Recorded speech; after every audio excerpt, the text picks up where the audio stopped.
Yeola police Thane हद्दीत 10 September रोजी पहाटेच्या सुमारास अज्ञात आरोपींनी येवला अंदरसूर रोडवरील जीवन फर्निचर दुकानाच्या पाठीमागे शटर तोडून दुकानात बेकायदेशीररित्या प्रवेश करून LED TV, single fan, cooler, electronic वस्तू तसेच तांब्याची व पितळेची भांडी असा एकूण 2,70,400 रुपये किमतीचा मुद्देमाल घरफोडी करून चोरून नेला. त्याबाबत येवला तालुका पोलीस ठाण्यात गुन्हा नोंद करण्यात आला होता. नाशिक ग्रामीण जिल्हा पोलीस अधीक्षक विक्रम देशमाने, अप्पर पोलीस अधीक्षक आदित्य मिरखेलकर, अप्पर पोलीस अधीक्षक मालेगाव अनिकेत भारती, उपविभागीय पोलीस अधिकारी मनमाड बाजीराव महाजन यांनी स्थानिक गुन्हे शाखेचे पथकास गुन्हा उघडकीस आणण्याच्या सूचना दिल्या होत्या.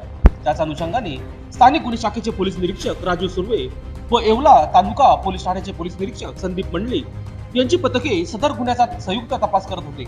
सदर गुन्हा छत्रपती संभाजी